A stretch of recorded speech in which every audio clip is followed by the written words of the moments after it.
समस्या नहीं आने पाएगी। और मैं अब एक और बात आपसे कहना चाहता हूं, आज हमारा सूर्ययान गया है, हमारे धर्म संस्कृति में विज्ञान के सूत्र कैसे निहित हैं, इस बात को समझने का प्रयास करना चाहिए। मैं सबसे कहूंगा, अगर आप चाहें तो अभी भी चेक कर सकते हैं, सूर्य से धरती की दूरी जो 15 लाख कुछ मील है, उसको यदि आप सूर्य के डायमीटर से डिवाइड करें तो जानते हैं कितना आता है संख्या? 108। चंद्रमा से धरती की दूरी को चंद्रमा के डायमीटर से डिवाइड करें तो 108 आता है। कहीं कहीं आप देखेंगे 109 पॉइंट कुछ आ रहा होगा। इसका अर्थ क्या हुआ कि 108 is the galactic ratio of our solar system with the 2 major planets, एक सूर्य और एक चंद्र। चंद्र उपग्रह है, पर व्यवहारिक दृष्टि से वो इसलिए माना गया क्योंकि हमारे ग्रह वो माना गया जो सूर्य और हमारे बीच की ऊर्जा को काटता हो। हमारी उनकी डेफिनेशन में एक डिफरेंस है, that is a different thing.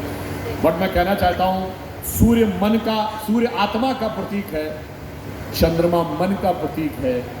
दोनों का धरती से डिस्टेंस 108 के रेशियो में है।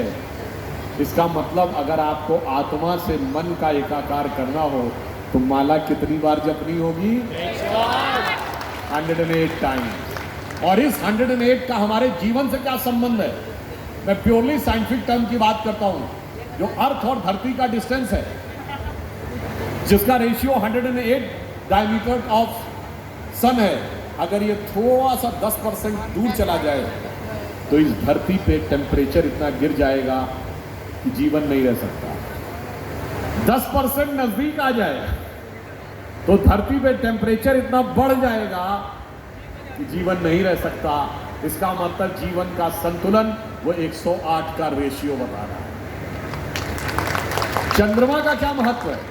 देखिए, हमारी धरती पे जीवन एक और कारण से, अगर हमारी धरती एक्सिस में स्ट्रेट होती और वो घूमती रहती तो सूर्य की सारी किरणें सेंटर पे पड़ती, इक्वेटर पे। तो इक्वेटर पे तो एक्सेसिव टेम्परेचर हो जाता और नॉर्थ और साउथ पोल पे एक्सेसिव नेगेटिव टेम्परेचर होता, तो भी जीवन नहीं पनप सकता। परंतु ये 23.5 डिग्री पे झुकी हुई है, इसलिए आधे टाइम जाड़ा, आधे टाइम गर्मी, मौसम भी बदलता है और जीवन का चक्र भी चलता है। वो 23.5 डिग्री क्यों झुकी हुई है? Because of A ratio of the distance of चंद्रमा। उसकी वजह से 23 डिग्री पर टिल्ट है। चंद्रमा 10% दूर हो जाए तो ये 23.5 से सीधी हो जाएगी, फिर ऋतुएं नहीं बदलेंगी, मौसम नहीं बदलेगा, जीवन नहीं चलेगा। चंद्रमा थोड़ा 10% नजदीक हो जाए तो धरती और झुक जाएगी, फिर भी जीवन नहीं चलेगा। अर्थात हमारे धर्म का विज्ञान, आकाशीय विज्ञान हमें यह बताता है कि जो जो संख्याएं भी हमारे यहां निर्धारित की गई हैं, वो किस गहराई के साथ, किस विज्ञान के विचार के साथ तय की गई हैं। इसीलिए मन और आत्मा का संयोग करने के लिए सहज स्वाभाविक रेशियो ये वही होना चाहिए जिसमें हमें जाप करने के लिए कहा जाता है। और इसीलिए कभी आप में से बहुतों ने ध्यान दिया हो कि साल में 12 ही महीने क्यों होते हैं? अगर एम्पेरिकल डिवीजन होता तो 10 महीने होने चाहिए थे ना। अगर आप जनरल किसी चीज को एक एम्पेरिकल ढंग से डिवाइड करते तो 10 महीने होने चाहिए थे, 12 क्यों होते? क्योंकि हमारा सारा ज्ञान जो था वो आकाशीय गति के आधार पर था। और जिस दरमियान धरती सूर्य का एक चक्कर काटती है, उस समय में चंद्रमा धरती के 12 चक्कर काटता है। इसलिए 12 महीने एक साल में होते हैं। और जो हमारे मैथमेटिक्स के विद्यार्थी बैठे होंगे, मैं कहूंगा कि आप बड़े से बड़े मैथमेटिक्स से प्रोफेसर से पूछिएगा, सर्किल में 360 डिग्री क्यों होते हैं? 300 डिग्री होते समझ में आता, 100 डिग्री होते समझ में आता, 200 डिग्री होते समझ में आता। 360 डिग्री इसलिए होते हैं कि आकाशीय सर्किल जो एक धरती लेती है सूर्य के चारों तरफ, और उस प्रोसेस में 360 time it rotates on its axis, there are 360 degrees in a circle. तो ये मैंने सिर्फ इसलिए आपको बताया कि हमारी हर सोच अंतर से लेके बाहर तक किस प्रकार जुड़ी हुई है कि भगवान कृष्ण के विराट रूप से लेके सूक्ष्म रूप तक। अगर आप ये बताइए कि आप जब ध्यान लगाते हैं अपनी आंखों के सामने तो क्या दिखाई पड़ता है? Black colour. इसीलिए भगवान कृष्ण काले हैं, कृष्ण वर्ण हैं। वो हमारे मन की आध्यात्मिक चेतना की प्रगति का प्रतीक है। और जब आप ध्यान लगा के अंदर उतरते चले जाते हैं तो एक स्टेज के बाद आपको अद्भुत ज्ञान का प्रकाश अनुभव होने लगता है, जिसे हिंदी के प्रख्यात कवि बिहारी लाल जी ने एक पंक्ति में कहा है, या अनुरागी चित्त की गति समझे नहीं कोई, ज्यो ज्यो डूबे श्याम रंग त्यों त्यों उज्ज्वल हो। यानी जैसे जैसे आप भगवान कृष्ण की भक्ति में उतरते चले जाएंगे, उज्ज्वलता की अनुभूति आपको होती चली जाएगी। और इसीलिए हमारे देश में जीवन का उद्देश्य आत्मानुभूति है, यानी self realisation is most important part of the life than conquering the entire world. और इसीलिए भगवान कृष्ण का जीवन जानते हैं किसका प्रतिनिधित्व करता है? संपूर्ण वेदों के ज्ञान के सार का प्रतिनिधित्व करता है, जिसके लिए कृष्ण भक्ति के एक कवि ने लिखा है, जाहि अनादि अनंत अखंड अछेद अभेद सुवेद बताओ, शेष गणेश सुरेश दिनेश महेशो जाहि निरंतर ध्यावै। और पुनः कह रहा हूं, जाहि अनादि अनंत अखंड अछेद अभेद सुवेद बतावे, ताहि अहीर की छो हरियां छछिया भर छाछ पे नाच नचा। और ये किसने लिखा है?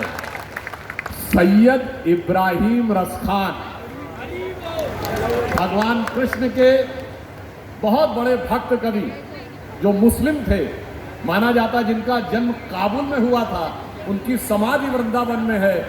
वो आकर भक्ति में ऐसे लीन हो गए कि उन्होंने ये कहा, और उनकी एक बड़ी प्रख्यात कविता है, आप सबने सुनी होगी, कि वो कहते मेरा अगला जन्म हो तो मैं कृष्ण भक्ति में ही रहना चाहता हूं। अगला जन्म मनुष्य के रूप में हो तो ग्वाल बालों के रूप में, अगर पशु के रूप में तो नंद बाबा की गायों के रूप में, पत्थर बनूं तो गोवर्धन पर्वत के ऊपर, और अगर पक्षी बनूं तो कदम्ब के उस वृक्ष पर, कालिंदी यमुना जी के तट पर, जिसके नीचे कभी भगवान बंसी बजाया करते। तो रसखान कहते हैं, मानुष हो तो वही रसखान बसो ब्रज गोकुल गांव के द्वार, और जो पशु हो तो कहा बस मेरो धर चरो नित नंद की धेनु मझारन, और पाहन हो तो वही गिर को जो धरो कर छत्र पुरंदर धारन, और जो खग हो तो बसेरो करो कहूं कालिंदी कूल कदम्ब की डाल। आप सोचिए कितना बड़ा अंतर है। अभी मैंने पढ़ा था कि बहुत बड़े बड़े विदेश के लोग आपकी इस्कॉन की संस्था में आते हैं, भगवान कृष्ण की भक्ति में लीन होते हैं। मैंने रॉबर्ट ओपेनहाइमर से लेके कईयों के उदाहरण दिए हैं। महत्वपूर्ण बात क्या है? आपको दुनिया में कोई दूसरा उदाहरण नहीं मिलेगा जहां उस धर्म संस्कृति को न मानने वाले व्यक्ति ने उस भगवान के प्रति इतनी श्रद्धा व्यक्त की हो। और उससे बड़ी बात यह है, उससे यह भी नहीं कहा गया हो तुम कन्वर्ट हो जाओ। ये हमारी ज्ञान की गहनता और विचारों की उदारता का प्रमाण है। मगर अफसोस की बात यह है, रसखान की जो मैंने पंक्ति बताई, आज की युवा पीढ़ी को कभी कभी भ्रम हो जाता है और वो पश्चिम से ज़्यादा प्रभावित होने लगते हैं। तो इस पर मैंने एक पैरोडी सुनी थी बचपन में, जब मैं बच्चा था, क्लास 7th-8th में। तो वो मुझे याद आता है कि शायद आज के लोग ये सोचने लगते हैं कि आज होते तो क्या सोचते हैं, कहते हैं मानुष हो तो वही कभी चोच बसू सिटी लंदन के किसी द्वार, और जो पशु हो तो बनू बुलडाग चढ़ू नित कार पे पूछ निकाले। तो आज की ये विचार जो आने लगे, हमें उन विचारों से बचने का प्रयास करना चाहिए, उस दिशा में आगे बढ़ने का प्रयास करना चाहिए जो राष्ट्र को सही दिशा में ले जाए। और वो सारे के सारे विचार हमारे यहाँ, जैसे मैंने पहले भी एक बार कही, मैं बीटेक में पढ़ता था 2nd ईयर में, तो एक डिबेट थी, उस डिबेट का टॉपिक था Indian culture itself demarcates between men and women. तो उसमें रिबटलिंग पैनल भी था, यानी डिबेट के बाद आपसे क्वेश्चन आंसर भी होगा। तो रिबटलिंग पैनल में एक लेडी ने क्वेश्चन किया कि what you have to say about more than 10,000 wives of Bhagwan Krishna. I said it was not 10,000, it was 16,108. Then she said, oh, whatever the figure was, मैंने कहा the answer lies in the figure. 16,108 वेद में ऋचाओं की संख्या है, भगवान कृष्ण परब्रह्म के प्रतीक हैं और 16,108 गोपियों के साथ एक साथ रास का अर्थ है वेद की किसी भी ऋचा को लेकर, जो मैंने बताया ना, ध्यान लगाकर गहराई में उतरेंगे, उसी ब्रह्म आनंद की अनुभूति होगी जो किसी दूसरी ऋचा के माध्यम से किसी दूसरे को भी वही ब्रह्म दिखेगा और 16,108 में वही एक समान ब्रह्म दिखेगा। जो सूरदास ने कहा है, वेद ऋचा भई गोपिका हरिशो की हो विहार। कई बार हमारे मन में यह विषय समझ में नहीं आता है और जब हम ध्यान लगाते हैं तो कभी आपने ध्यान लगाने में देखा होगा, एक सेकंड के लिए आपका ध्यान फिक्स नहीं रहता होगा एक पॉइंट पे, कभी एक चीज पे भागता, कभी दूसरी चीज पे भागता है। और आप ये भी देखेंगे कि आपके मन की सहज प्रवृत्ति निगेटिव है, डाउनवर्ड्स है। यानी अगर समाज का नियम का बंधन ना हो तो व्यक्ति चाहेगा मैं अपनी इच्छा की पूर्ति बलपूर्वक कर लूं, फोर्सिबली कर लूं। ये हमारी अधोगामी प्रवृत्ति, डाउनवर्ड टेंडेंसी। और हमारे मन की जो सहज धारा है वो डाउनवर्ड है।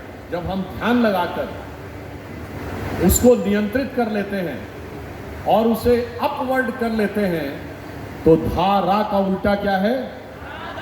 राधा। बस यही राधा कृष्ण का संगम है, यही राधा कृष्ण का वह अलौकिक प्रेम है जिसे लोग नहीं समझ पाते हैं। क्योंकि मैं फाइनली एक बात कहूं, हमारा ज्ञान इतना विशद और व्यापक है। मैं किसी के प्रति असम्मान नहीं व्यक्त करना चाहता, दूसरे लोगों के ज्ञान का आधार इतना छोटा है जैसे दूसरी चौथी क्लास का व्यक्ति पीएचडी के किसी टॉपिक को डिकोड करने की कोशिश कर रहा हो और उस प्रोसेस में उससे जो गलतियां होंगी वही हमारी धर्म संस्कृति और हमारे ईश्वर की लीला को समझने में अक्सर हो जाया करती हैं। इसलिए इन बातों को समझने की गहराई से आवश्यकता है।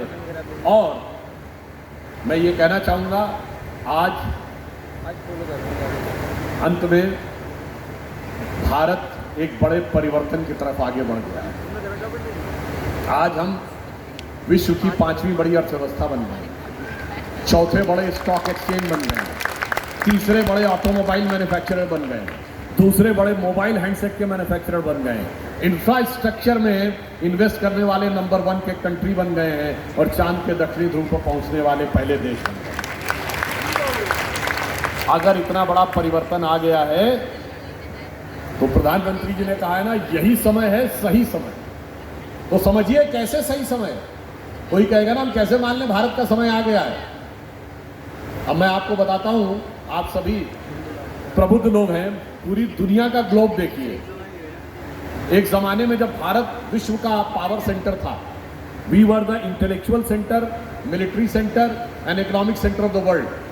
2500 साल पहले भारत का पतन शुरू हुआ, तो जब हमारा डाउनफॉल हुआ तो वर्ल्ड का पावर सेंटर कौन बना? Iran, Persia, king Darius of Persia. जब पर्शियन एम्पायर का डाउनफॉल हुआ तो मेसोपोटामियन एम्पायर यानी आज का इराक, जब इराक के एम्पायर मेसोपोटामियन एम्पायर का डाउनफॉल हुआ तो आज का टर्किश एम्पायर यानी आज का टर्की, और जब टर्किश एम्पायर का डाउनफॉल हुआ तो रोमन एम्पायर, आज का इटली। जब रोमन एम्पायर का डिक्लाइन हुआ तो पुर्तगाल और स्पेन का जमाना आया। अब you look at the pattern of shifting of the power centre of the world. जब पुर्तगाल स्पेन का डाउनफॉल हुआ तो ब्रिटेन और फ्रांस का जमाना आया। जब ब्रिटिश एम्पायर का डाउनफॉल हुआ तो अमेरिका का जमाना आया। अमेरिका में सबसे प्रॉस्परस क्या है? West coast, San Francisco, Los Angeles belt. और उसके बाद अब आ जाइए पिछले 70-75 साल में, उसके बाद जमाना आया जापान का। अब आ जाइए पिछले 50-60 साल में, the tiny countries, the tiny tigers of Asia Pacific, Hong Kong, Taiwan, Singapore, Macau, इनका दुनिया में जलवा रहा। अब आ जाइए पिछले 20 साल में तो चाइना का ज़माना दिखा। वैसे शायद आपको पता ही होगा, चाइनीज़ इकोनॉमी में रिसेशन आना शुरू हो गया है। वहाँ की सबसे बड़ी रियल एस्टेट कंपनी एवरग्रांड भी नीचे आ गई है। तो अब अगला चरण कहाँ आने वाला है? भारत। ये तय है, समझ लीजिए। ये विश्व में जो स्वरूप घूम रहा है, ये बिल्कुल तय है कि अगला चरण भारत आने वाला है।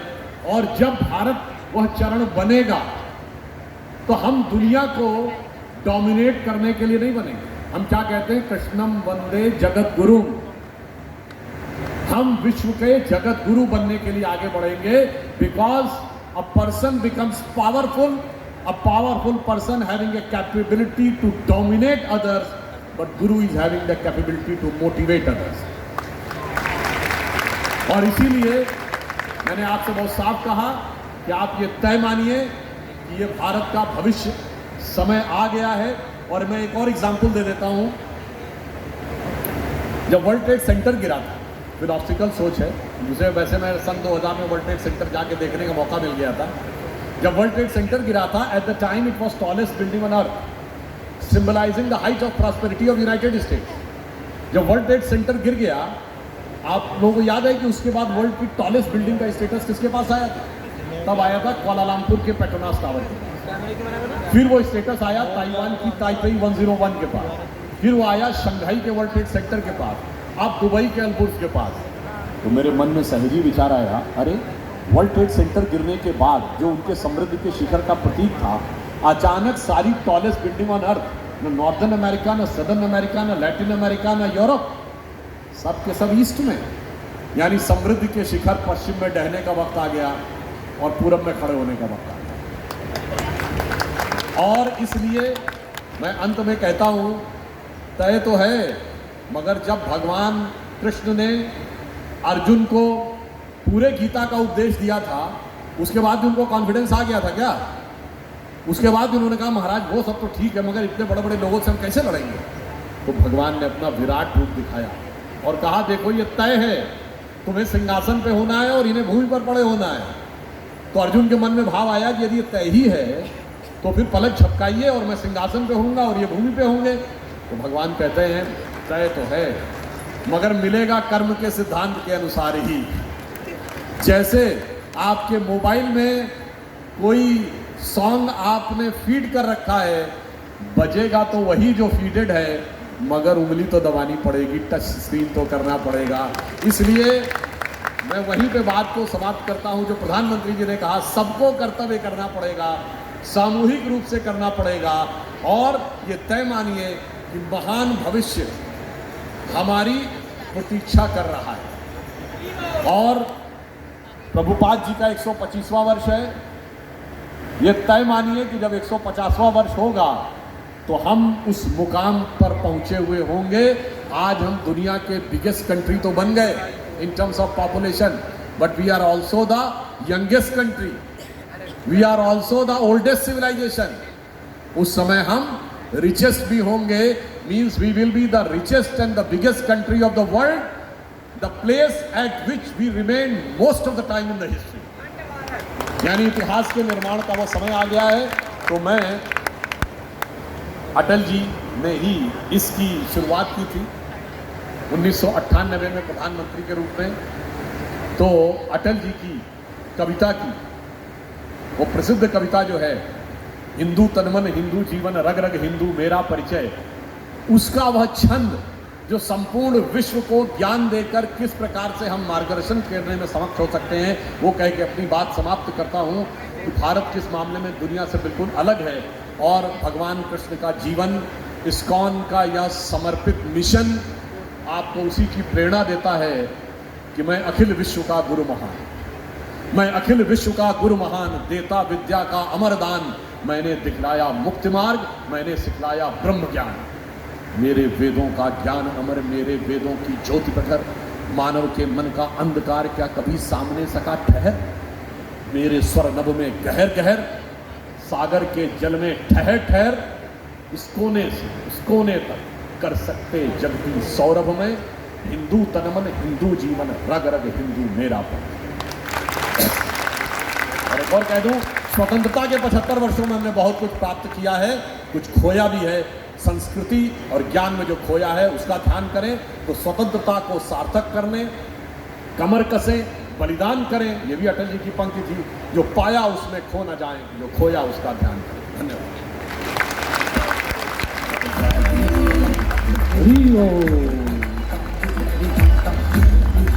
तो हम बहुत बहुत धन्यवाद करते हैं डॉक्टर सुधांशु त्रिवेदी जी का। धन्यवाद करने का क्या तरीका है? हाउ इज द जोश? हाउ इज द जोश? जोश पूरा है। और जैसा कि होता है कि हमारे इस्कॉन से जुड़ने के बाद एक डिस्कवर योरसेल्फ सेशन होता है जिसमें can a scientist believe in God, are Vedas mythology, are Vedas relevant today, और आत्मा का ज्ञान, गीता का ज्ञान, ये सब जो आप कोर्स अटेंड करते हैं इसका एक क्रक्स के रूप में, नट शेल के रूप में आज हमारे सामने डॉक्टर सुधांशु त्रिवेदी जी ने प्रस्तुत किया है। हरि बोल। सो सर्वोपनिषदों गावों से लेकर के रसखान जी तक, रसखान जी से लेकर के हमारी 5000 साल पुरानी वैदिक संस्कृति, उन सब का ज्ञान कैसे एक नटशेल के रूप में हमारे सामने प्रस्तुत